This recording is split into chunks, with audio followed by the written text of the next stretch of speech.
오늘은 로마서 12장인데 이 로마서 12장은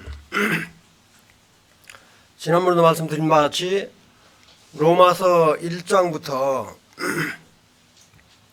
5장까지는 이렇게 구원에 관한 말씀들을 죄는 무엇이고 정말 우리는 신분이 정말 의인이다 이거를 이렇게 확실히 한 거고, 그 다음에 이제 6장, 7장, 8장은 그러면 이와 같이 의인으로서 어떻게 하나님을 대해서 살아야 될 것인가, 성화된 삶, 이런 것들을 이렇게 이제 언급을 했어요. 그러면 이제 그런데 9장, 10장, 11장은 가로 안에 있다 이렇게 생각하시면 돼요. 바로 8장까지 다 끝나고 12장으로 건너뛰면 되는데, 이 사도 바울이 이스라엘이라고 하는 그러면 이 사람들은 어떻게 될 것이냐, 그래서 이 이스라엘에 대한 것들을 아주 자세하게 이렇게 언급을 한 것이 9장, 10장, 11장이에요. 12장으로 딱 건너뛰면 첫 줄에 뭐라고 나오냐면 12장 첫째 줄에 딱 그러므로 형제들아 이렇게 나와요. 그러면 이 그러므로라고 하는 말이 뭘 받냐, 대간절. 그러므로라고 하는 말이 바로 앞절 11장 36절에 보시면 이는 만물이 주에게서 나오고 만물이, 이 만물이라고 할 때 시작과 끝 전체를 다 본다 이렇게 보시면 돼요. 만물이라고 그러니까 이 세상 만물이 아니라 하여튼 시작과 과정과 끝 이 전체를 다 통합한다 이렇게 보시면 돼요. 이 만물이 주에게서 나오고 주로 말미암고 주에게로 돌아감이라. 그래서 하나님께 뭐라고요? 영광이 세세에 있을지어다. 아멘. 그랬어요. 그러고 나서 바로 그러므로 이렇게 나오거든요. 그때 이 그러므로라고 하는 거는 로마서 1장부터 11장 36절까지를 전체적으로 볼 때는 다 통괄해서 그러므로 이렇게 말할 수 있고요. 짧게는 바로 36절을 받는다 이렇게 보시면 돼요. 그러니까 이 성도는 어떻게 살아야 된다고요? 하나님께 영광을 돌리면서 살아야 된다. 그것이 바로 뭐냐면 영광이 영원 무궁토록 있어야 된다 이렇게 지금 언급을 하고 계십니다. 그러면 우리 성도는 어떻게 살아야 될 것이냐 이제 시작되는 거예요. 이제. 우리 성도는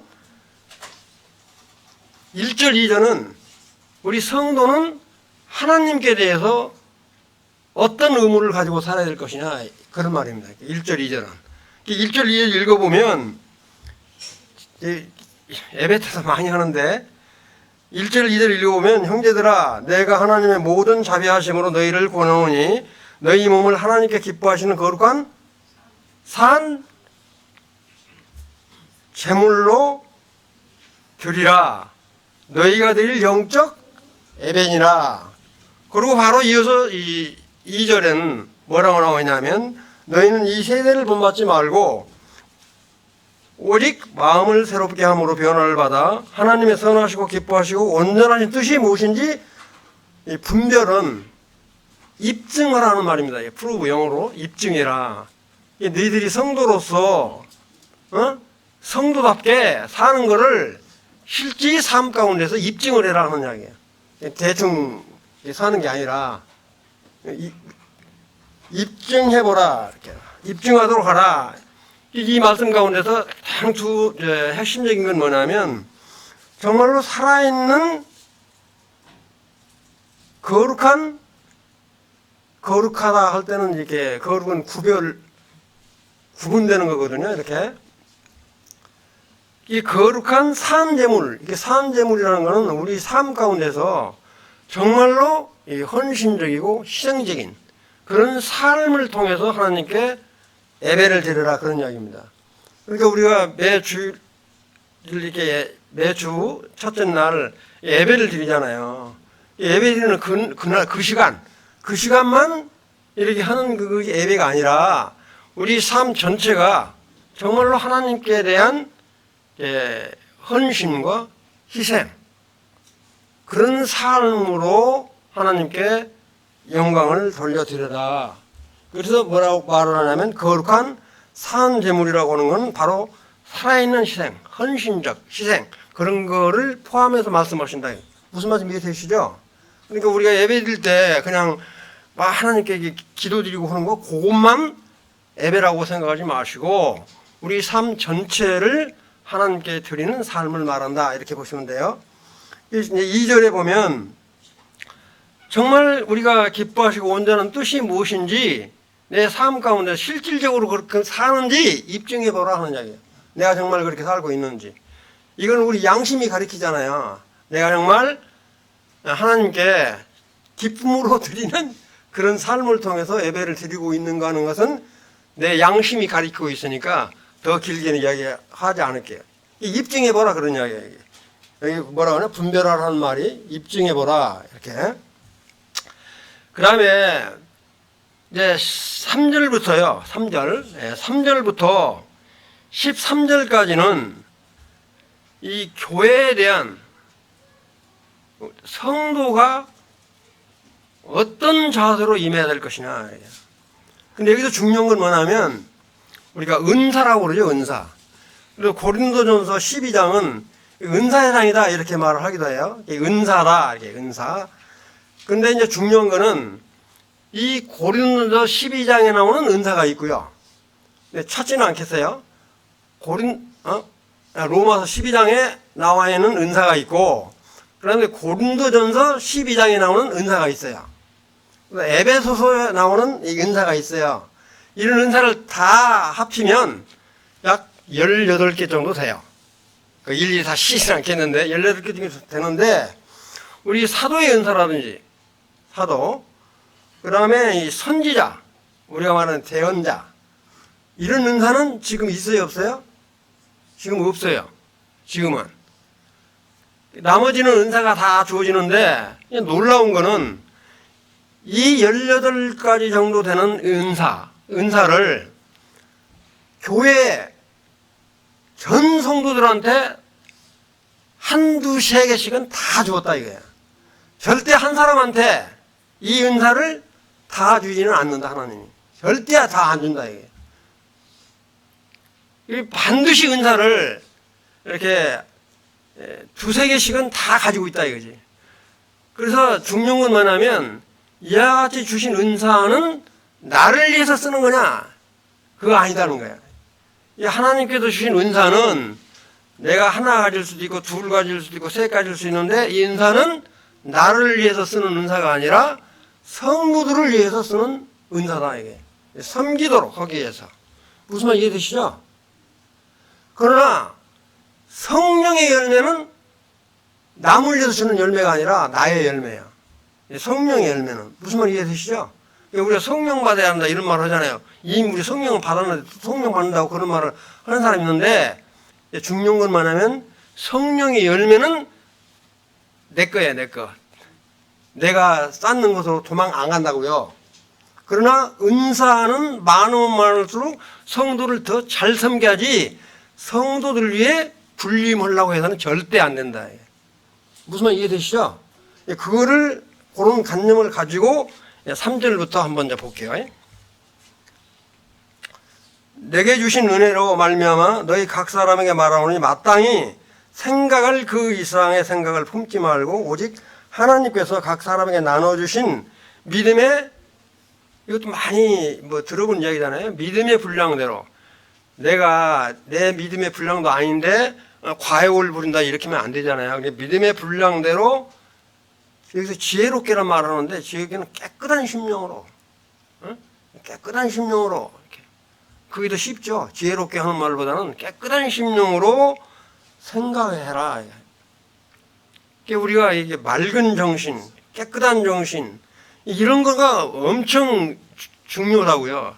우리가 어떤 사람하고 이야기해보면 그러잖아요. 저 사람이 속에 감추고 이야기하는 건지, 좀 속 진실로 하는 건지, 차마 말로 표현을 안 해도 알 수 있잖아요. 이렇게. 그런 것처럼 정말로 이렇게 깨끗한 이 마음, 깨끗한 정신으로 할 때 우리 성도 간에는 교대가 하통하게 된다는 이야기죠.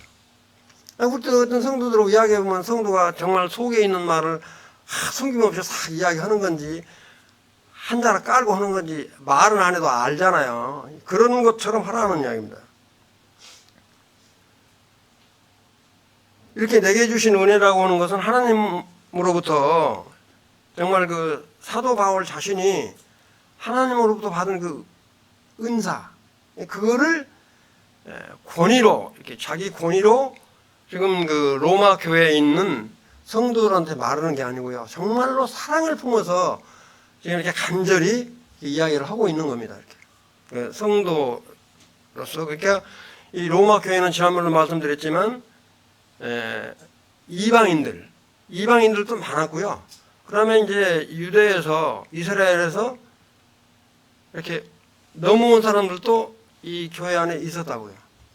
그 이방인들한테 다 이야기를 하면서 정말로 이 유대인들한테도 해당되는 말이다 이렇게 보시면 돼요. 이렇게. 하여튼 그 믿음의 분량대로 분에 넘치는 그 말을 함부로 하지 말고 정말 이 믿음의 분수대로 이렇게 섬긴다라고 하는 것은 너무너무 중요하다. 이렇게. 그 다음에 우리가 한 몸에 많은 지체를 가서나 모든 지체가 같은 기능을 가진 것이 아니니 그랬어요. 우리 몸의 지체라고 한다면 아주 쉽게 우리 눈에 보이는 것만 해도 손, 발, 눈, 코, 입 다 우리 눈에 보이죠. 근데 우리 눈에 보이지 않는 속에 있는 간, 쓸개, 내장, 위 이런 건 안 보인다고요. 근데 이 역할이 각각 다 달라요. 이렇게. 이게 마찬가지로 우리 지금 한 200여 명 되는 우리 이제 성도들을 각각 성격도 다르고 은사가 다 다르다 이거지. 그런 은사들이 총체적으로 잘 조화를 이뤄야 그걸 뭐라고 그래요? 건강한 교회라고 그러죠. 그러잖아요. 우리가 건강한 교회라고 그러잖아요. 참 좋은 교회다 이렇게 말을 하는데 한쪽으로 치우쳐 있으면 안 되잖아요. 그런 것처럼 우리 몸도 건강하다 하는 사람은 어떤 사람이에요? 다 안 아파야 돼. 한 군데 아파 있으면 안 된다고요. 다 안 아프고 이 손발 다 건실해야 돼요. 그래야 건강한 사람이라고 그러잖아요. 그런 것처럼 이렇게 많은 지체를 가졌지나 각각 기능이 다 다르다.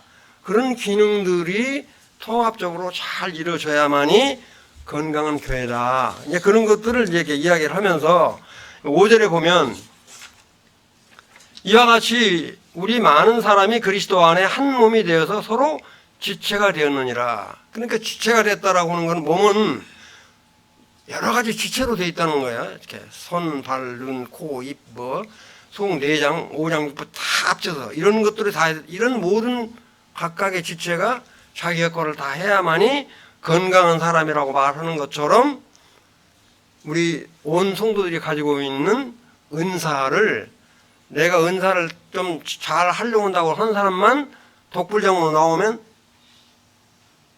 뭐가 저 잘났다고 저렇게 설치될까? 이렇게 말하죠. 제가 말 표현이 좀 그런데 그러면 안 된다는 거야. 이렇게. 전부 다 똑같은 그 은사를 잘 활용해서 서로 모나지 않고 또 모나면 탁탁 때려가지고 좀 이렇게 가득거려서 그렇게 해라 지금 그런 이야기입니다. 6절 우리에게 주신 은혜대로 받은 은사는 선물이에요. 하나님이 주신 선물. 은사라고 하는 말은 하나님이 주신 선물이다 이렇게 보시면 돼요. 이 선물은 각각 다르니 그랬죠. 여기서부터 이제 쭉 나와요. 여기서 저는 우리가 보통 애언이라고 이야기할 때 앞을 내다보는 말을 애언이라고 그러는데 차라리 쉽게 대언이라고 표시하면 돼요. 대언. 하나님이 주신 말을 대신 표현한다고 그래서 대언이라고. 또 예언이라고 하는 사람은 이 예자가 예치걸 예자가 아니라 맡길 예자를 쓴다. 맡길. 은행에 돈을 예치하죠. 은행에 돈을 예치했다가 빼쓰는 거. 그거를 예언이라 이렇게 또 해석하는 사람도 있어요. 그러니까 참고로 하시라고요. 그래서 뭐냐. 이처럼 하나님의 말씀은 들은 말씀을 이렇게 잘 드러내서 말하는 사람. 그런 사람 있잖아요. 이 교사의 은사가 있다고 그러죠.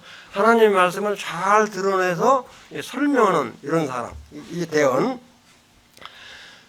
그건 뭐냐면 하여튼 그 믿음의 분량대로 이렇게 그 믿음의 한계 안에서 자기가 깨달은 범위 안에서 그런 뜻이에요. 자기가 깨달은 범위 안에서 정확하게 이렇게 해야 된다. 알지도 못하면서 행설수설하면 이게 헷갈리잖아요. 그러지는 말라는 거예요. 하나님의 말씀을 잘 드러내서 전달하도록 해라. 그 다음에 이제 7절에 보면 혹 섬기는 일은 섬기는 일로 그랬어요. 이 섬긴다라고 하는 건 뭡니까? 절대 섬길 때 상대방이 부담이 돼서는 안 되죠. 이렇게. 가르치는 자면 가르치는 일로. 가르치는 것도 한마디로 말하면 섬기는 자세야 된다. 이게.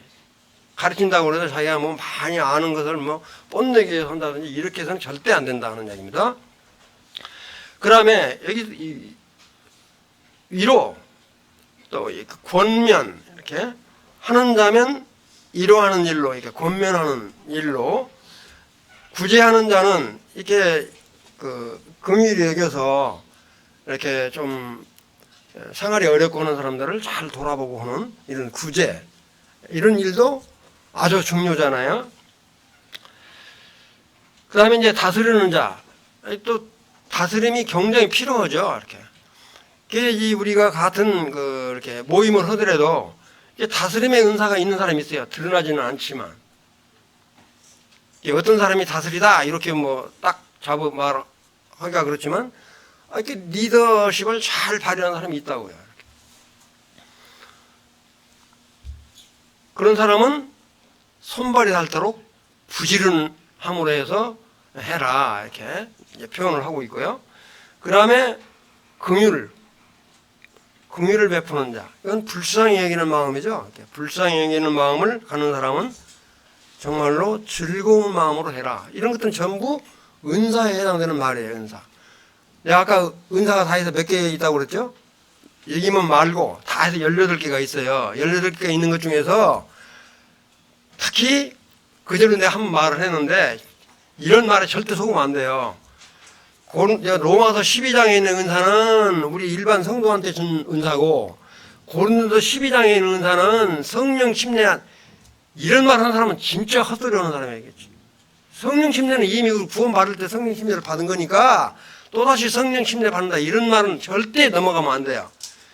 그래서 고린도서 12장에 있는 것은 성령 침례 받는 사람한테 주는 은사 이렇게 생각하는 사람이 있어요. 누구라고 말을 안 하는데 그런 헛소리면 안 돼요. 그 다음에 에베소에 나오는 은사 다 합치면 18개 정도 된다. 그런 말씀 드렸어요. 이 18개 중에서 우리 성도들은 다 한두 가지씩은 가졌다.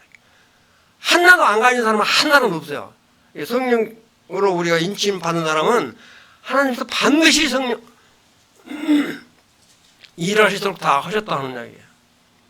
나는 무슨 은사인지 모르겠다 하는 사람은 그건 한번 기도해 보시라고요. 다 있어요. 어떤 사람은 우리는 지금 신발장이 없어서 그러는데 정말 그거는 신발장 정리를 잘하는 사람이 있어요. 화장실 청소? 하여튼 누가 허락 안 해도 이렇게 하는 사람이 있다고요. 내가 하고 싶어서 하는 거예요. 누가 허락해서 하는 게 아니라 예를 들면 그런 게 바로 뭐냐면 하나님이 주신 은사라는 이야기예요. 꼭 이렇게 앞에 나와가지고 뭐 말씀만 전하고 그런 게 은사가 아니라 이렇게 각각 아까 우리 몸에 지체가 있다고 그랬잖아요. 이런 말하면 좀 죄송한데 깨끼 발가락 같은 거는 얼마나 덜할 거 없어요? 근데 깨끼 발가락 한번 다쳐보세요. 걸음걸이가 편하나? 그건 말도 못하고 끙끙 앓죠. 그게 그렇게 중요하단 말이에요. 이렇게. 그러니까 각 지체들이 가지고 있는 은사는 아주 중요하다. 다 중요하다. 그런 말씀을 드리고요. 그 다음에 12절 소망 중에 즐거워하며 환난 중에 참으며 기도에 항상 힘쓰며 우리가 이렇게 이 갈라디아에서 성도들에게 이렇게 믿음으로 행하고 또 이렇게 인내의 소망을 갖다 그런 말 하잖아요. 이렇게 사랑의 수고를 아끼지 않고 이런 표현을 쓰는 것처럼 정말 우리가 소망 중에서 즐거워하고 정말 우리가 감사하고 기쁘고 이렇게 즐겁게 사는 거 이건 큰 복이에요. 근데 우리 그리스도인이 매일 스트레스 받으면서 이렇게 사는 것처럼 불쌍한 사람 없어요. 절대 그렇게 살면 안 된다고 그러면 또 이상한데 그렇게 사시면 안 돼요. 그리스도인의 삶이 아니라고요. 정말 우리 주님은 우리들에게 자유를 마음껏 누리면서 살도록 우리를 만드셨다고요. 그런 것처럼 이렇게 우리는 정말 그런 소망 가운데 살아야 된다. 소망 중에 즐거워하며 환난 중에 참으며. 우리가 고통스럽지 않고 환난이 없는 사람이 누가 있어요? 다 있죠. 그러나 그런 거를 우리가 잘 이렇게 사귀면서 이렇게 그다음에 우리가 이렇게 기도에 힘쓰는 거 이건 근데 여기서 나온 김에 제가 한 가지 말씀을 드리는데 이런 표현을 하면 또 이렇게 오해하실지도 모르겠는데 우리가 이렇게 결혼을 하잖아요. 결혼. 내가 이 남자, 이 여자 어떤 여자를 택하면 좋을까? 예를 들어서 이제 그걸 기도한다고 그러죠. 어떤 사람은 신령한 것처럼 정말 하나님이 짝지 주신 것이란지 내가 기도해보고 하나님의 응답을 받아서 결정을 하겠다. 그런 기도는 하시면 안 돼요. 저 형제 좀 이상한 소리 한다 이렇게 생각하지 마시고요. 하나님께서는 우리들에게 그런 사리를 판단할 수 있는 지혜와 능력을 주신 거예요. 그러니까 그와 같은 거는 우리가 정확히 분별해서 선택할 때 하나님도 함께 해주시는 거라고요. 하나부터 열까지 죄송합니다. 하나님의 뜻인지 무엇인지 다 분별을 하나님은 절대 그런 답 안 해주신다고요. 이미 하나님께서는 우리들에게 그와 같은 사리를 분별할 수 있도록 지혜와 능력을 다 주신 거기 때문에 그런 거를 우리가 선택을 했을 때 하나님은 기뻐 받으시는 거예요. 선악과를 따먹을 때 어떻게 했어요? 선악과를 따먹을 때 아담이 내가 이 선악을 알게 하는 나무를 따먹어도 좋겠습니까? 안 좋겠습니까? 하고 하나님한테 기도했어요? 하나님은 처음부터 명령을 딱 한 거예요. 이 동산나무에 있는 과일은 다 따먹어도 좋은데 선악을 알게 하는 나무는 절대 따먹지 마라. 이건 하나님의 뜻이라고요. 나머지 과일은 어떤 과일을 따먹든 그건 하나님의 뜻이에요. 어떤 과일을 먹든 그 과일을 즙을 내서 먹든 짜서를 먹든 그냥 생으로 먹든 그건 다 하나님의 뜻이라고요. 그래서 우리 기도한다라고 했을 때 정말 하나님의 뜻에 합당한 그런 기도를 해야지 그렇지 않고 내 사사로운 것들을 놓고 예를 들어서 전셋집을 얻는데 이 집이 좋습니까? 저 집이 좋습니까? 예를 들어서 이야기를 말씀드린다면 하나님 그걸 응답을 해주세요? A 집은 알고 B 집을 해라 이렇게? 하나님이 이 집이 좋은지 저 집이 좋은지는 우리한테 지혜를 다 주신 거기 때문에 그 판단은 우리들이 해야 된다. 그렇게 했을 때 하나님은 기뻐하시는 거예요. 그리고 그 선택에 대한 책임은 누가 져야 돼요? 내가 져야지. 여기서 기도해야 된다고 하는 말을 나와서 지금 말씀을 드리는 거니까 참고로 하시면 좋겠어요. 이해되시죠? 그 다음에 13절 성도들의 쓸 것을 공급하며 손대접하기를 힘쓰라. 이건 제가 더 이상 말 안 할게요. 우리 손님 대접 잘 해야 되죠? 이렇게. 16절 서로 마음을 같이하여 높은 데 마음을 두지 말고 도리어 낮은 데 처하며 스스로 지혜 있는 채 하지 마라. 우리가 보통 전도서에 있는 말씀을 표현 말인데 정말 대접을 받고자 하거든 너희도 남에게 대접을 해라. 항상 상대방의 입장에서 이렇게 생각을 이렇게 하도록 그렇게 이제 말씀을 하고 계시는 겁니다. 17절 아무에게도 악을 악으로 갚지 말고 모든 사람의 선을 도모해라. 정말 왜 선한 마음을 간다고 하는 것은 너무너무 중요하죠. 할 수 있거든 너희로는 모든 사람과 더불어 화목하라. 이 참 화목은 너무너무 중요하기 때문에 참 덧붙여서 설명 안 들어 이해를 하실 건데, 이게 모든 사람은 눈앞에서 정직한 일들을 이렇게 예비하는 거, 생각하는 게 아주 중요하고요. 그 다음에 뭐냐면, 우리가 이렇게 원수 갚지 말라 이런 말을 하는데, 정말 이 보복적인 어떤 충동에 사로잡히면 정말 잘못하면 사고를 칠 그런 가능성이 많기 때문에, 그와 같은 충동적인 보복적인 그런 것에 절대 사로잡히면 안 된다. 그러니까 뭐라고 19절에 뭐라고 말을 해요? 내 사랑하는 자들아 너희가 친히 원수를 갚지 말고 그랬어요. 원수를 갚지 말고 하나님의 진노하심에 맡기라. 기록되었으되 원수 갚는 것이 내게 있으니 내가 갚으리라고 주께서 말씀하시니라.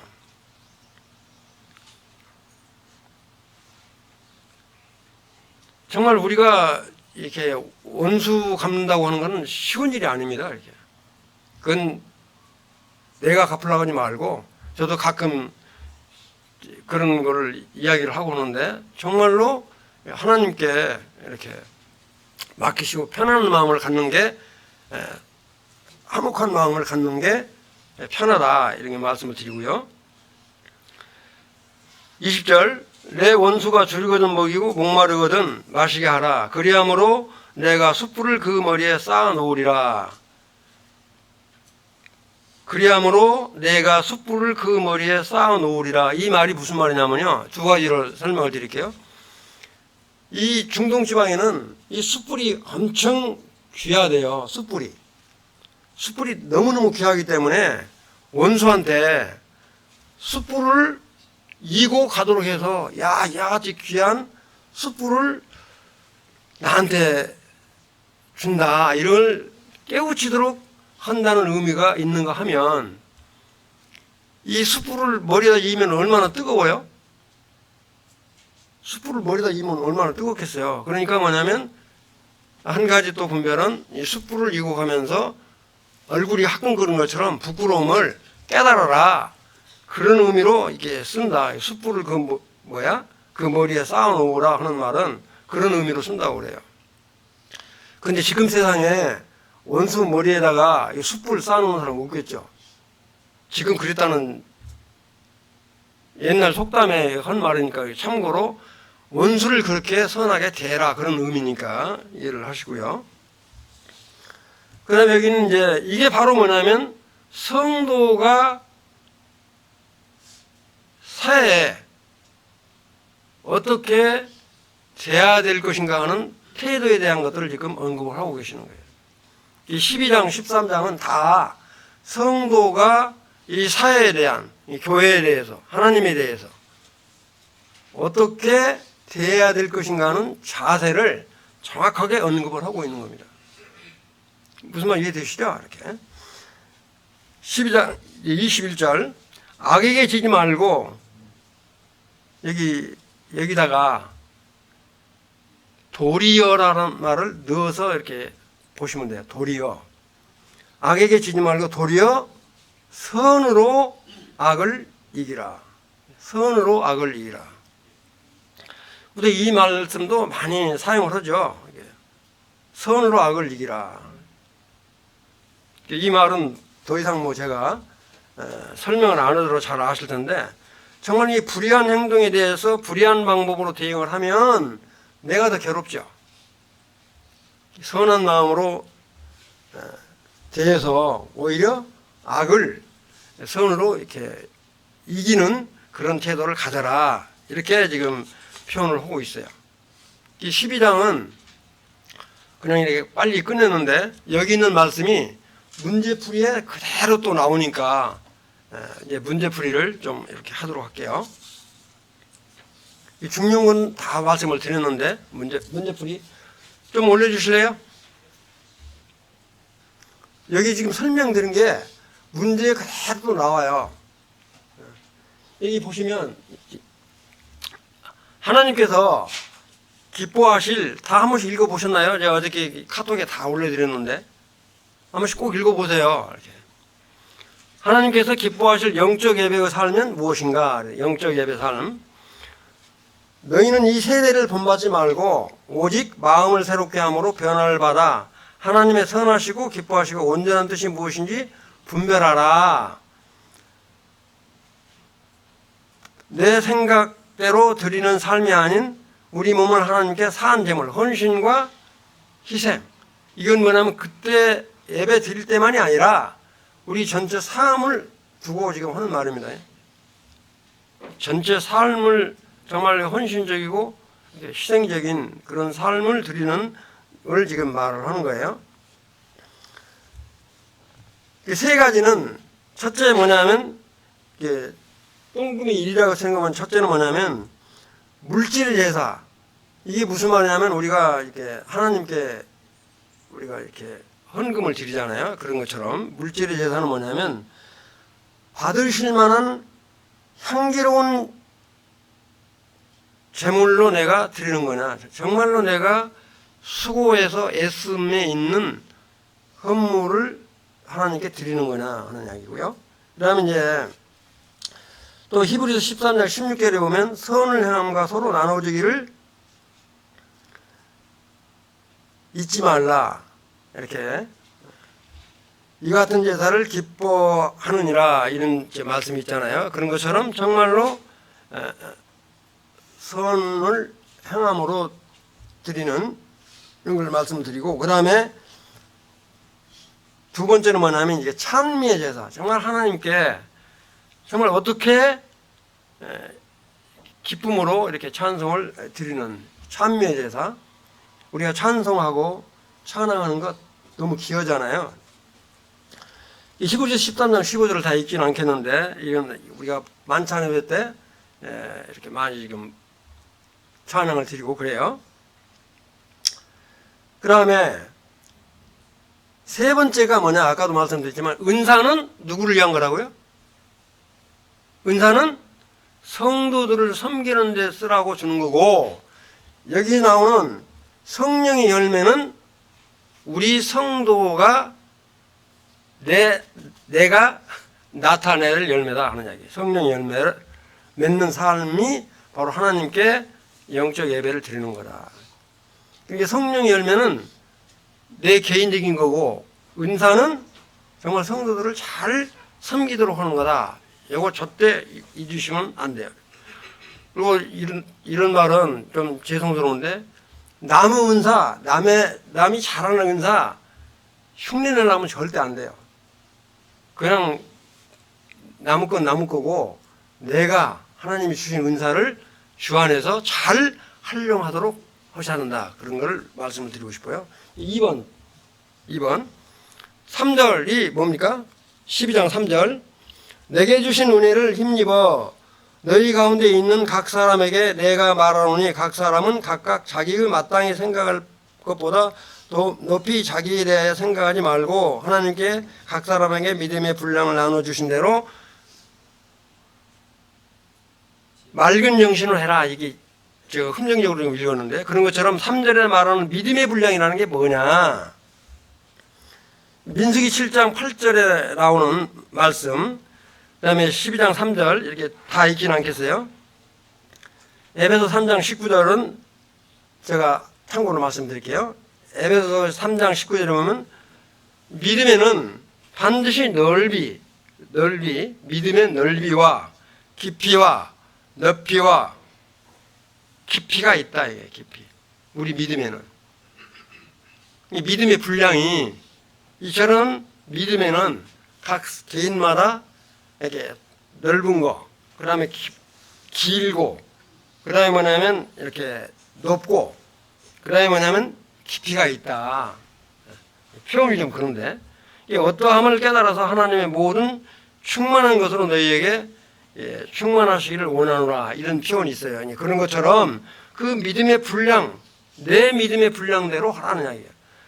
내 믿음은 그냥 조그만한데 그냥 너무 그 흉내내려다가 어려움 당하면 안 된다는 얘기죠. 답, 성도 각 각자 성격과 은사에 따라 믿음의 넓이, 길이, 높이, 깊이, 즉 크기가 다릅니다. 믿음이 좋다 나쁘다, 믿음이 강하다 약하다는 표현이 바로 믿음의 분량이라고 말할 수 있습니다. 믿음이 좋고 강한 것은 믿음의 분량이 많기 때문이고, 믿음이 나쁘고 연약한 것은 믿음의 분량이 적기 때문이라고 말할 수 있습니다. 똑같이 예수 그리스도를 구주로 믿고 신앙생활을 하고 있지만 내 믿음의 분량과 사도 바울의 믿음의 분량은 크게 다릅니다. 이 사도 바울이 생각하는 믿음의 분량하고 지금 내가 믿는 믿음의 분량이 똑같이 구원받았으니까 같다? 아니다 이거죠. 다르다는 거야. 이렇게. 쉽게 이해되시죠? 믿음의 분량. 하여튼 문제가 엄청 많아요. 내가 보니까. 근데 이거 별표, 참고표, 참고표 없네? 네. 아니.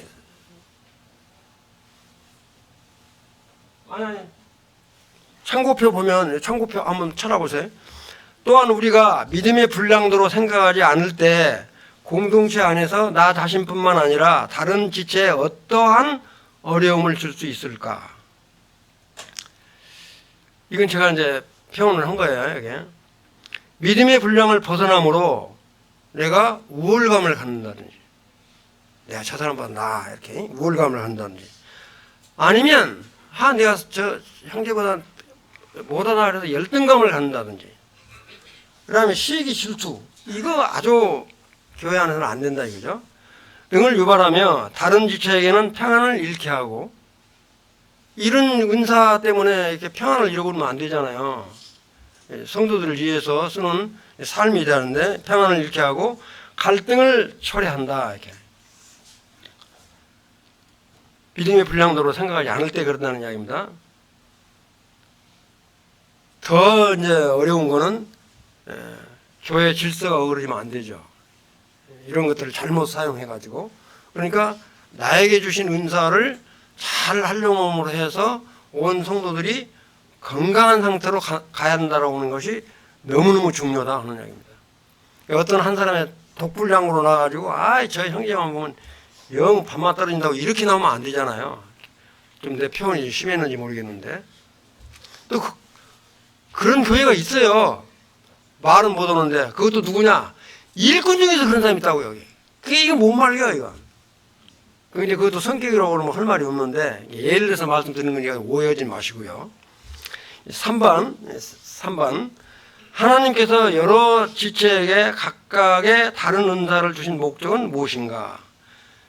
아까도 말씀드렸지만 고린도서 12장 7절, 에베소서 4장 12절에 있는 다 해서 은사가 한 18개 정도 되는데, 사도의 은사라든지 그 다음에 이렇게 우리 대언의 은사, 이런 은사는 지금은 없어졌다 이렇게 보시면 되고요. 여기 답은 뭐라고 하냐? 건강한 몸이 되게, 건강한 몸, 그러니까 교회가 건강하도록 하기 위해서 은사를 주신 거다. 성도를 온전케 하게 하면 성도들을 섬기는 거예요. 그 다음에 교회를 건강하게 하게 하는 것이다. 그러니까 아까도 말씀드렸지만 온 성도들이 은사를 하나도 안 가지고 있는 사람은 한 분도 안 계신다. 세상도 은사가, 근데 절대 한 사람한테 18개의 은사를 절대 하나님은 다 주시진 않는다. 왜냐? 다 함께 참여할 수 있도록 하시기 위해서. 이해되시죠? 나는 다 가지고 있다. 그러면 몇 개씩은 빼세요. 자, 4번. 아래 은사들의 요구되는 자세는 무엇이며 그 이유들은 무엇인지 설명하세요. 하여튼 여기 있는 것들은 전부 또 나열을 하도록 다 그렇게 해놨더라고요. 다시 한번 이렇게 복습한다는 측면에서 한번 해볼게요. 만약에 대언의 은사는 지금은 없어요. 근데 혹시 하나님의 말씀을 잘 드러내서 교사의 은사를 가지신 그런 분들은 믿음의 분량, 분수대로 해라. 이렇게. 특히 강단에서 말씀을 선포한다든지 하는 이런 사람들은 직접 하나님의 말씀을 받아가지고 하는 건 아니지만 성경 말씀을 잘 풀어서 말씀을 대언하는 거니까 그걸 대언이라고 본다면은 정말로 진리의 말씀을 나누어서 잘 받는다. 그러니까 이 믿음의 말씀을, 하나님의 말씀을 나누어서 분별하지 못하면 전혀 엉뚱한 해석을 하게 돼요. 그러니까 교파교회에 있는 사람들이 성경을 보는 눈하고요, 우리가 보는 눈하고는 엄청 달라요. 그 사람들 다, 이단들도 성경대로 한다고 해요. 신천지 같은 이런 사람들도 다 성경대로 한다고 한대요. 근데 이 성경을 잘못 풀기 때문에 이단으로 빠지는 거예요. 여기서 하여튼 믿음을 잘 분별해서 해라. 그 다음에 섬기는 거는 디아코니아라 이렇게 표현을 했는데 정말로 거짓 없이 잘 드러내요. 이렇게 섬기는 거. 그건 너무 중요하니까 제가 더 이상 토 안 달게요. 그 다음에 가르치는 일도 아까 예언과 마찬가지로 정말로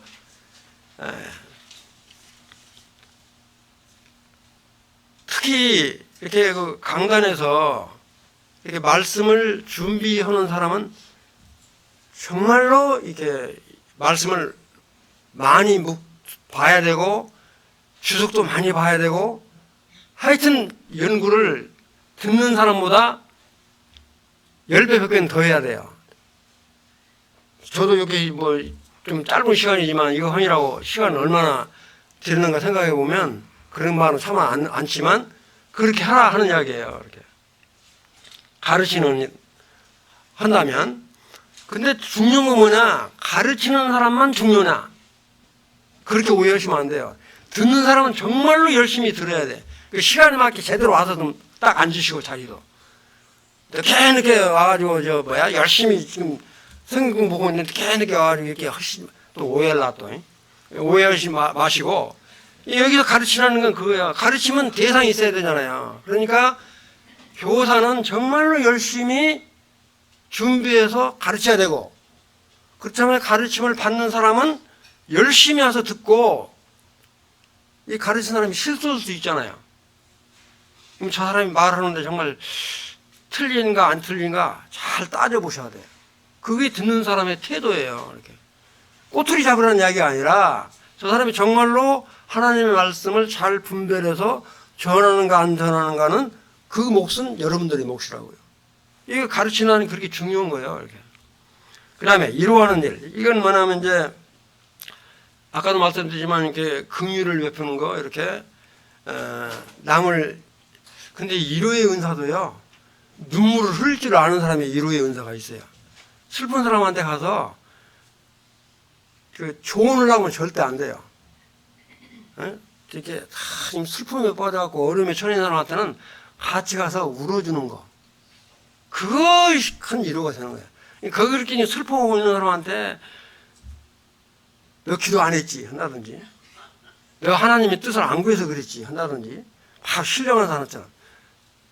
옛날에 그런 사람이 있어요. 저거 같이 신방을 가면요, 가만히 들어주면 될 텐데 뭐 그냥 혼낼게요. 그러고 나오면 그런 말 해서는 안 되는데, 안 된 줄 알면서 왜 그런 말 하나 이거지. 그러니까 이러는 것도 은사가 있어야 돼요. 한번 이렇게 같이 우는 연습 한번 해보세요. 이게 쉬운 게 아니라고요. 이렇게 남이 이렇게 아파할 때 같이 아파해 주는 거, 이게 굉장히 중요한데 그게 말같이 쉽지 않아요.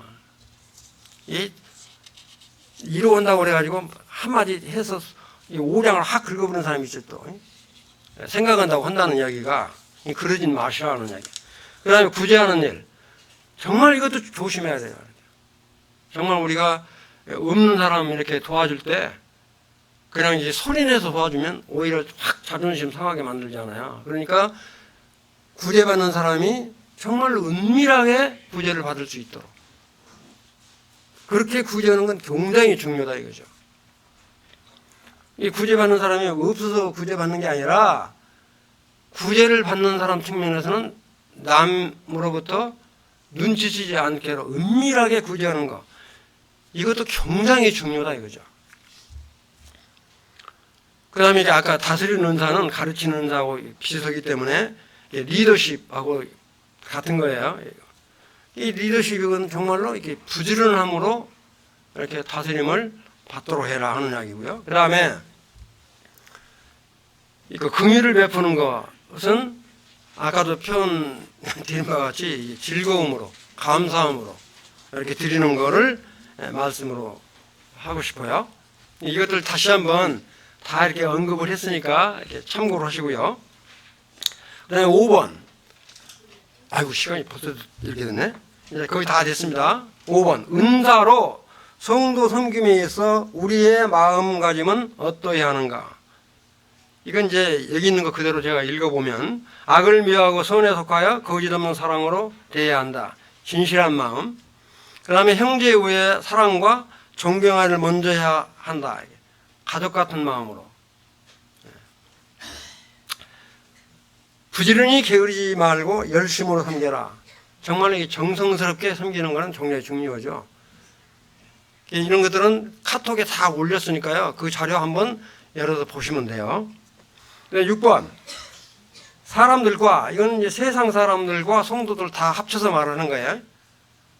관계 속에서 당신에게 가장 약한 부분은 어떤 것인지 본문에서 말씀 생각해 보세요.